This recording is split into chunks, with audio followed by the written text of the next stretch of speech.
How's everybody doing? My name is Wendy Gogurt, and welcome back to another video of Hardcore Smartcore Subnautica. In this video, I'm just voicing over all the major events of my 3-hour playthrough of Subnautica, on hardcore mode, of course. I hope you enjoy the video, and consider leaving a like and subscribe. Thank you. For this first part, I listened to the radio for about 30 seconds like a dimwad.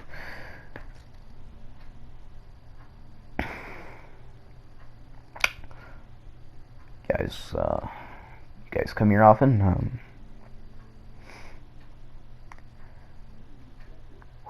You can cut this tension with a knife, can't you? Just waiting for the next transition. Alright, so now I get out of my life pod, and I head that direction. As I approach life pod 13, I get a quick grip of my surroundings and anything that may or may not try to kill me. I get out of my sea moth and head towards the life pod. When I get in there, I look for a data chip for a vehicle upgrade console, but all I find is an abandoned PDA for life pod 13. Now I'm deciding what my next move is, and I quickly decide that I shall gather resources for the next 30 minutes. So, I go around the back just to make sure I didn't leave behind any details about this life pod. So I head back to my Seamoth and I start gathering resources like fragments and shell chunks. And lithium, of course. In this clip, I'm just gathering resources, I'm scanning bridge parts, I'm also scanning hull parts. That's off video. I'm scanning things, just trying to get it over with, trying to get information. And, well, I'm just kind of gathering resources. Anything I can, really, because this area is actually really well known for finding parts for, like, Cyclops and modification stations, and lithium, of course. See, I just found some. And you can also find shell chunks along the wall by the Aurora, and I'll meet you guys back at the life pod. Back at the life pod, I just realized I need to go make some food and water, because in this game mode, things actually drain a lot faster. So you can see me use a bladderfish really quickly to make filtered water. It's more preferred that you use bleach for your purified water. But since I was super thirsty at that moment, I just decided to use my bladderfish. You can see me cycle through my inventory, going and eating stuff that isn't rotten. As I get out of the life pod, I will drop my Gary fish just to get it out of my inventory, as you guys can see in a couple seconds. See, I notice it, and then I exit out of the PDA, I got out of the life pod, and I dropped it. In this clip, I was looking for some titanium, because for the whole goal of this video, it's going to be trying to get into the Aurora. But I'm not going to achieve that this video. That's probably going to be next video. I already have all that footage recorded, I'm waiting to put it out. So you can see me cycling through my inventory looking for things to drop. I already dropped the sea lantern fruit. Now I'm just looking for something else to drop. And then I decide quickly and strategically lubricants, since it's really easy to come by. So I drop it, and I pick up the salvage, and I head back to the life pod to craft my gear.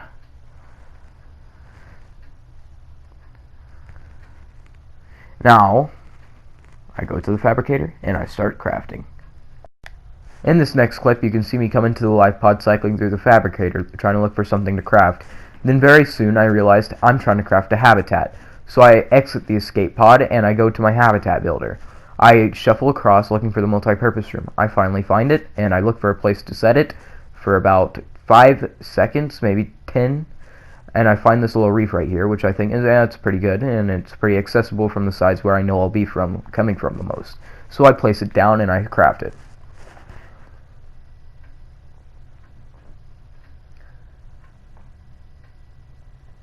So I swim around it, trying to look for a viable entrance, because at the moment I didn't realize how strategic I just placed it. Happens a lot. And I just decide to go out, and this next clip is me looking for a hatch, like materials for a hatch. So I come over here for some titanium, because that's what I needed to make the hatch. Now you might be thinking, I just grabbed some metal salvage. Well, I used that on something else that I can't quite remember, but I know it helps me. So I start grabbing more titanium. I left that bit there because I'm a little stupid, not gonna lie. So I grab it and I go for more quartz because I need glass in order to make the hatch. So I'll just be swimming around this tube for a couple more seconds looking for some materials like this titanium and more quartz. My inventory's full and I head back to the life pod to deposit and make my hatch. Now I wanted to show you guys this clip because this is me making my hatch, and I want to show you my first mistake I made in this game mode, besides starting it. Alright, so I grab the hatch and I place it down right here. And a little to my surprise, it is the wrong direction, and it looks very weird from the inside of it. But I don't know this yet since I'm trying to get air in there. So, me being the smart person I am, try to put in a base attached air pump and thinking of a way I could do it. I look at it, and I'm like, I have an idea. That is totally going to work.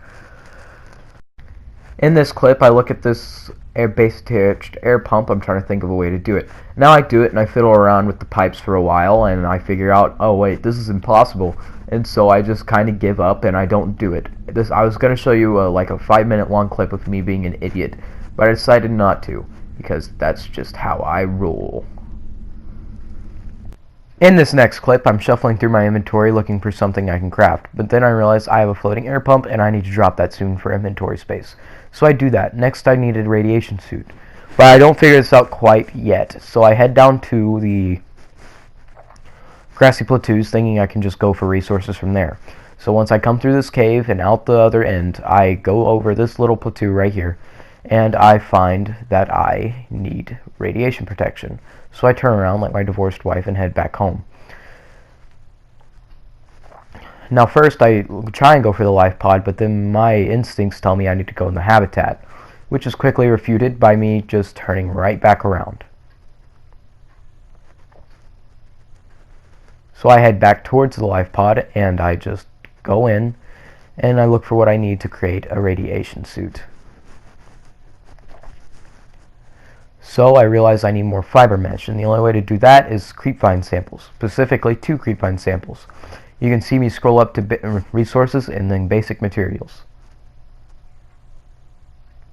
So I head back out and I go.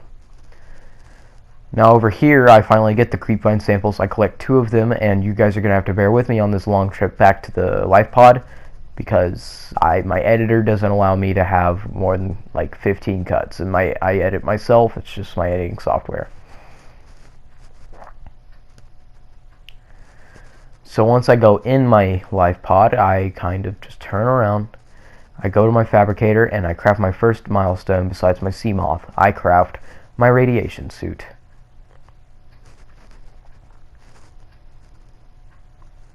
Forgive me, turn down your volume. I need to cough because it only allows me to have a certain amount of clips on my audio too.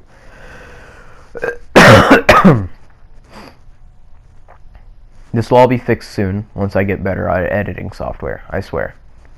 Put on my radiation helmet in surprise, and I get out of my life pod eventually. I think in this clip I'm looking for my laser cutter and seeing if I need it, because I'm thinking of going to the Aurora right now, which is kind of stupid of me because I don't even have enough food to last me. And so, in this next clip, you can see me just shuffling through the fabricator some more, looking for whatever I need. I need the propulsion cannon and the laser cutter, so I need to get to work on that. In this next clip, since I finally got the radiation suit, I can finally look safely for resources. And I take advantage of this stuck reef back is stuck on here, and I look for the barnacles because this is actually a really good way to get copper, and it just so happens I needed copper. So I found a barnacle, I got out of my sea moth, and I started looking for it by breaking barnacles. And once I did that, I found the copper, picked it up, and I looked for around the reef back some more for some more copper, and I couldn't find any at all. Besides this one, this little loner here. So I break it very quickly and I grab the copper.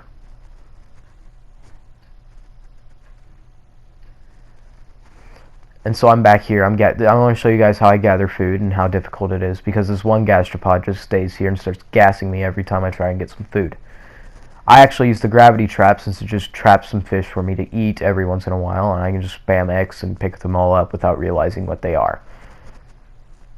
I soon take care of this gastropod by knifing it a couple times and it just swims away. I'm about to starve on here, so I just make some resources like my food and some water for my bladderfish, because like I said, bladderfish is an emergency kind of thing. So I make some filtered water and I cook some of my fish for some dinner. Forgive me, I need to cough again.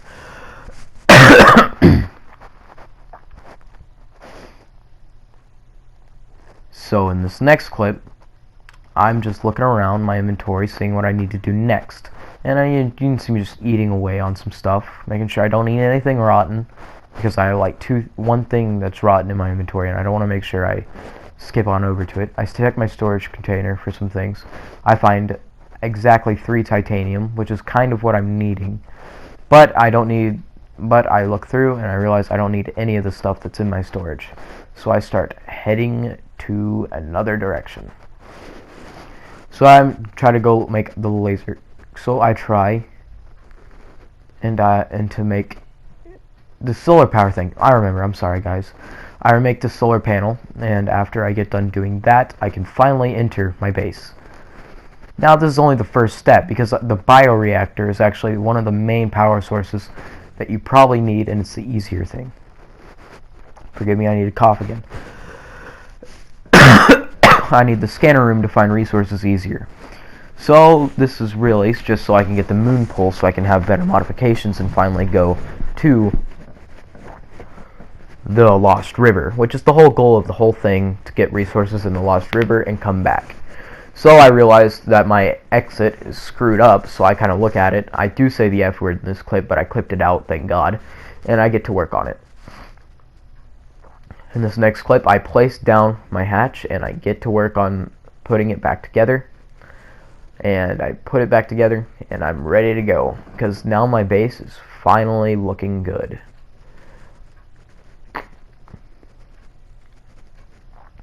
In this next clip, I shuffle around my inventory some more, and I realize, hey, I can finally make the bioreactor, because in the last clip, I got enough pieces for the bioreactor. So I get to work on finding lubricant and a wiring kit. So the next thing I do, I get out after I have all my, after I get 6 titanium, well, after I will get 6 titanium, I put down a multi-purpose room, crafted as much as it'll let me, just to put some time off. And so next thing I do is I go looking for 3 more titanium, and I remember, hey, I have 3 titanium inside of my life pod, so that's where I go next. So I go in the fabricator and I look for some titanium. I make the titanium I got from my metal salvage. And sorry guys, I thought this was the clip I took the titanium out of its drawer. Forgive me.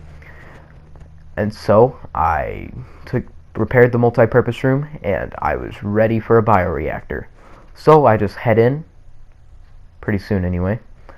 I try to figure out how to place the moon pool down like a bumbling idiot. I'll place the bioreactor down next video, my bad.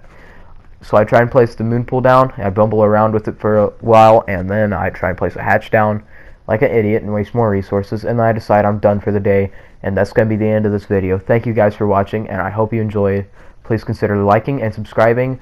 Bye-bye. See you next time on next Subnautica Hardcore Schmardcore. Bye!